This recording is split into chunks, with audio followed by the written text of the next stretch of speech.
no more, he's gone off on a solo career and has courageously decided not to perform Zeppelin pieces, but only material for his solo LPs. We spoke to him before a concert in Newcastle. Robert, I'm delighted you've chosen to speak with us, and yet I must say that television is a medium that I don't associate you with. Certainly, in Zeppelin days, the exposure was very limited, and yet now you've done videos for the songs. Here you are. Is this because this is the video age, or is it because of a rethink on your part towards career strategy? I think it's a combination of both and even more things, really. Primarily, my desire has been, especially in America, to get rid of the, to remove the inaccessibility tag, just to the degree that I wish, so that all the old sort of preconceptions can be blown away. And with the coming of Big Log and songs like that, on one hand, and my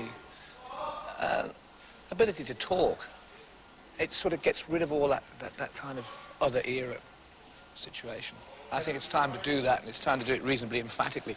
Not to overdo it, because you can only say it once on each channel, and then it gets a bit boring after that, doesn't it? It reminds me almost of Paul McCartney's problem post-Beatles, when he got on the bus and toured in the colleges and so forth with Wings. Is it something that you thought would be hard, and has it been easier than you expected? There are all sorts of conditions to consider when you play the British Isles. They are totally different conditions to those in North America. In the old days, North America was considered to be a walkover, that the crowds were gullible, that the audiences were infatuated with legend and that sort of thing, and that in itself would have been my undoing, because the sort of departure of all the Zeppelin material from my show would have meant I would have imagined a total sort of I think the Americans, I would have thought, would have been upset. Instead of that, they were very all-encompassing. They sat and listened and chewed the cud and enjoyed themselves, and their motives were a lot different to how I expected. In England, or in Great Britain, what I feel so far is that there's a desire for me to regurgitate the past, and this desire to regurgitate the past overcomes the fact that the music that we've created in the present is at least listenable. But you do get this kind of a feeling that maybe the patches on the jackets have been taken off only for one night, you know? And so I've still got a lot of work to do here.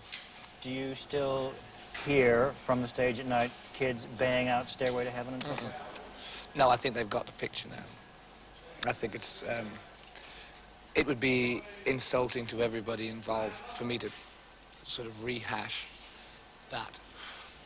I mean, it had its day, and I think its day expired a long time before I stopped singing it, to be perfectly frank.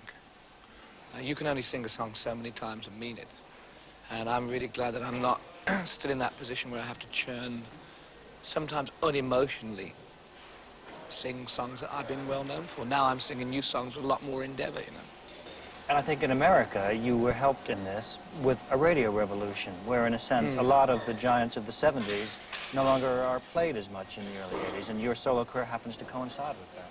Yeah, and I think that the attempts to choose material to the left and right of mainstream rock or whatever it's called, that's a really strange term, has helped too, you know. I think that there are certain tracks that we do these days that can be played along with, or in amongst any form of music, contemporary music or music from the past. But the main thing is that with standard American AOR adult-orientated rock, which is like Journey, REO Speedwagon and all that sort of very glib, smooth rock, if you play our material in amongst it, it becomes, it stands out, because it isn't a part of all that anymore.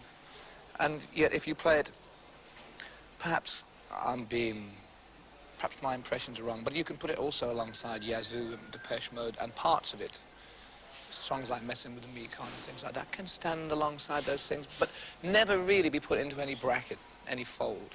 And that, my ambition is, with the next record, to take it to an ultimate extreme, which probably means I'll end up working with a brass band, I don't know, but I mean, I really have the bit in my teeth, and I can see and already feel possibilities far above and beyond what we've done so far.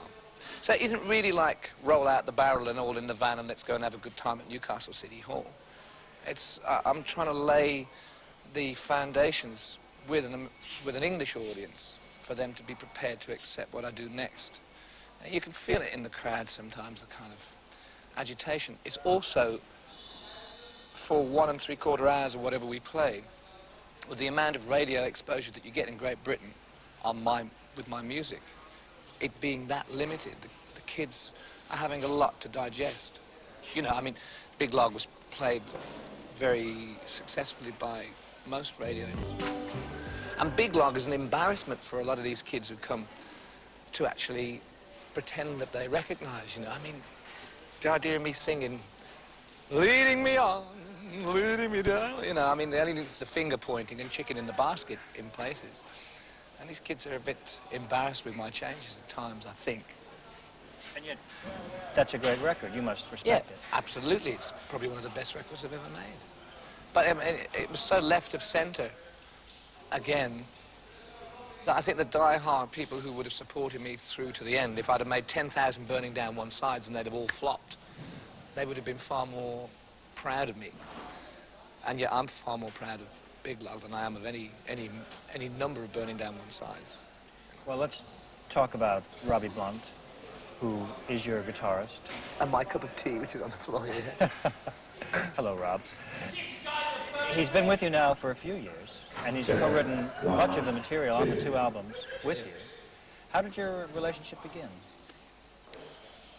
Well, we'd lived in the same village, and he'd played with some friends of mine. Jez Roden was another singer from the same village as myself, and they had a band called Bronco. He played with Weapon of Peace. He's been around a lot with Steve Gibbons, and he's always been about. We've always sat and talked about our different musical theorizing and all that sort of thing. And inevitably, when Zeppelin finished, it was, it had to be that I had to do something that was delicate and yet not contrived. It was easier to write with a guy from next door than to sort of concoct some massive new band which required £500 a day to rehearse at Shepperton and all that sort of thing. It was nicer and more gentle, and there was the expectancy level didn't have to be so high if you were working in your back room, trying out ideas without any of that kind of rock and roll intensity. So everything that developed at a reasonably realistic pace. It was very gentle as opposed to teaming up with all those names who are waiting in the wings, you know.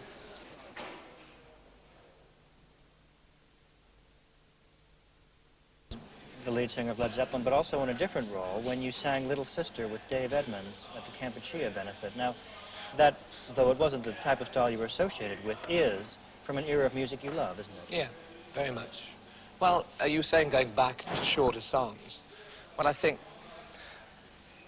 I mean, melody is, as opposed to sort of musical expertise, is something that also should be concentrated on. I think that's why Big Log flourished as it did, was because it's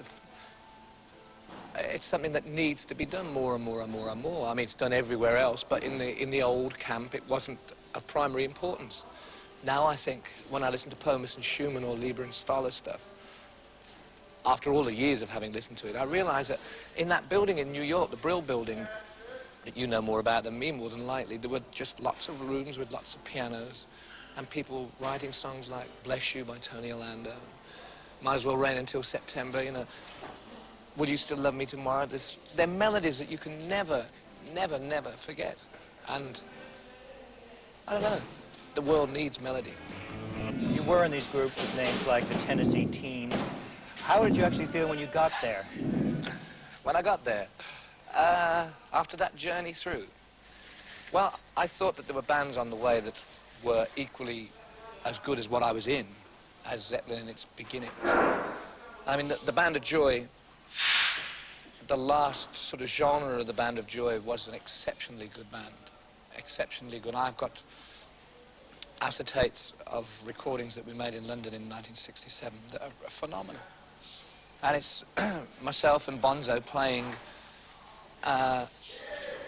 19 years old and playing that kind of interpretation of West Coast and blues extension music, you know, sort of Jefferson Airplane, Ghost of West Bromwich.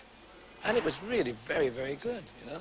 But to get there eventually was like, you know, when you're in the situation where you think there's no hope and you've made a few records, people know who you are and they don't want to book you. Maybe we played Yule Tech in the Band of Joy for 125 quid and that was it.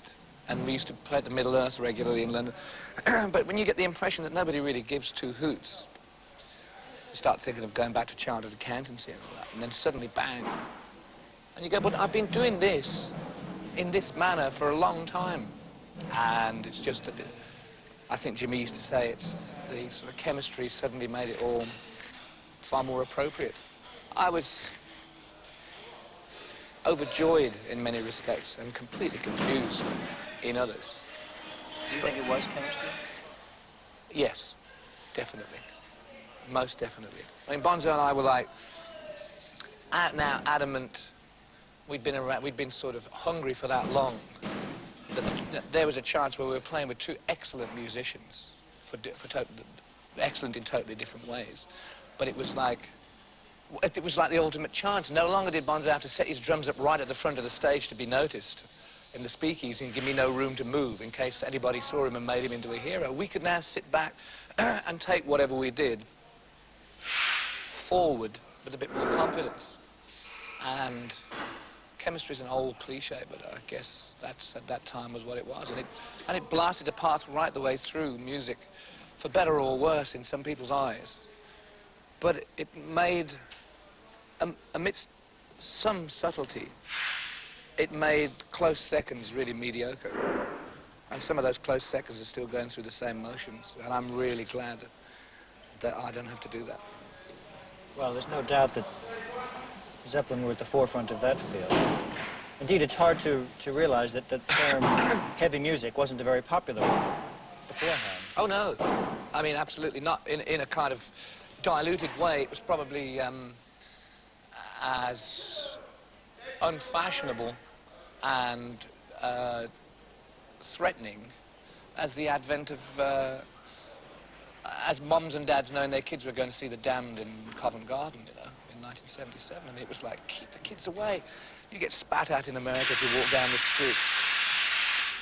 It was like, because it was new, or at least even if it was derivative, it had never come in that form before. It had its moments when it petrified most of North America. And England just took it as it came, you know. Friday, I think I'll go to a gig. Where should we go? Well, we're going to see them. They're different. But Saturday, there's always soccer. Hang on a tick. Just hold it right there. Can you shut up a bit? Oh! You keep it down a bit. Thank you. Thank you. Oh, thank you. Know how you feel, Gordon? The checks will be signed after all.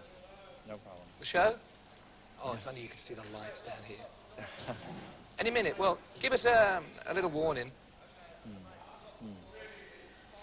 Okay. I remember a quote from Jimmy Page saying that he discovered at your first gig how strong your voice was when it was heard in the back of the auditorium, even though the speakers had gone out.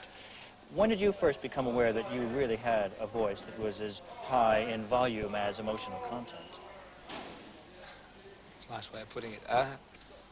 I don't know, I guess when I was about 15, I suppose.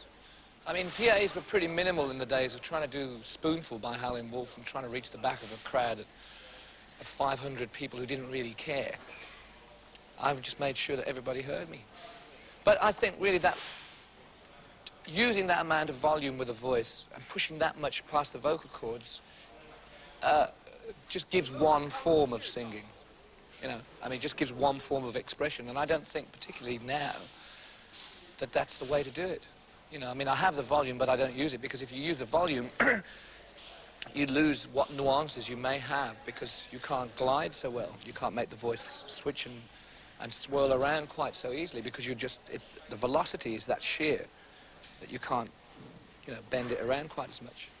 The PA blew up at Leeds University the night before last, and it changed the whole atmosphere, because people their impressions of me are either well, they're one thing or another or another. Well, let's just take them that they're coming along to see the past and how it might have been, or they're coming along to see what I've got to say now. But at least when you walk on and the first thing that you're confronted with is darkness and a microphone, an atmosphere is created. Now, when that suddenly goes in the middle of a song, you're left, and the atmosphere has to change one way or another. It's quite funny because when the microphone didn't work, I put it to one side and started talking, and the whole mood changed altogether. And so you could hear a pin drop in this place, which was jam-packed with sweat dripping off the ceiling, all the things that Elton would love to do. I'm sure he does, actually.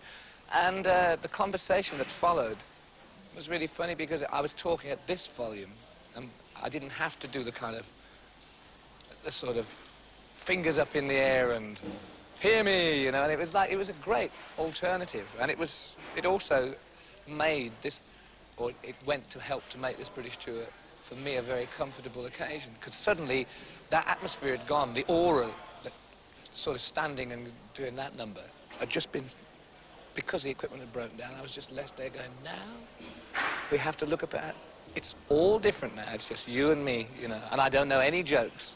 And Phil Collins is in America and he knows them all, you know. It was like great, a nice interlude. Where did you acquire the rest of your band, Jez and Paul? Well, Paul is a long-time friend of Robbie's. And they got into all sorts of pickles together in the past. And so the original bass player was a great friend of ours who'd been in a band called the Honey Drippers. And I think he finally sensed that it wasn't going to be just fun. There was going to be a little bit of emotion tearing involved in this, and it was too much for him. So Paul came along in a 1953 Ford Zephyr Zodiac and pulled his old Fender bass out the back seat without a case and just stuck it over his shoulder. And he's like 6'2", gangly, thin streak of dripping, walks in to the rehearsal, carrying his bass like that. And I thought, this guy's either going to be exceedingly terrible, and we're going to have to aim him out very, very quickly, or he's going to be, like, excellent. And his bass lines, the colour of his work, has been such an asset to what we've done. Undoubtedly, without him, the thing wouldn't have been half as good, you know. Jez had an affair with the music of the 70s. He'd been...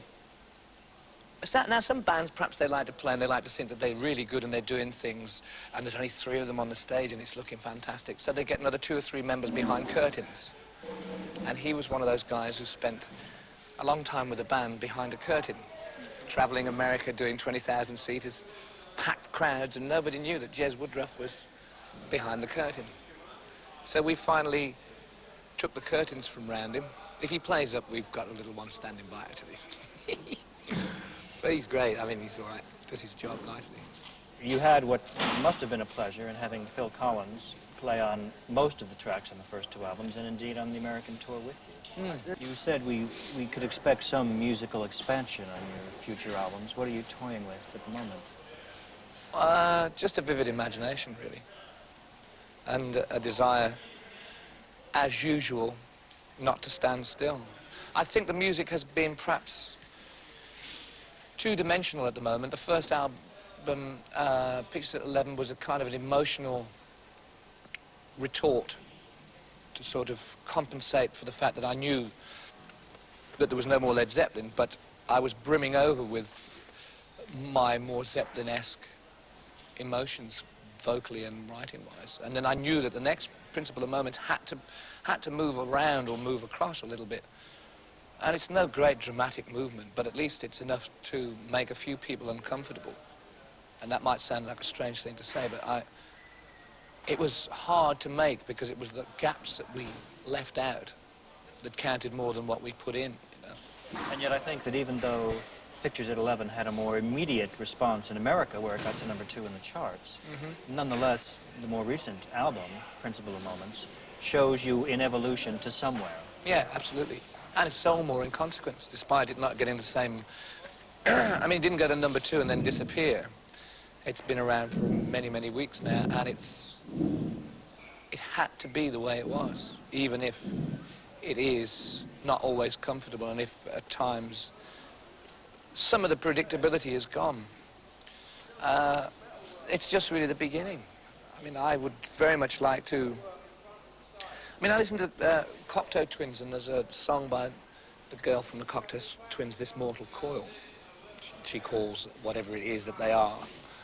That song for the siren, the Tim Buckley song. And the mood and the atmosphere on that is so wonderful. It really... It has the same charge and the same effect, and it's very similar to music that I used to love in 1967. And yet, it has an imprint of the future as well. And I reckon that if accessibility is all that you look for when you sing, that I could have perhaps gone and joined many of the old bands who are reforming right now a long time ago. So I want to sort of sway around, and I think that I've got the map. All I've got to do is find the page now.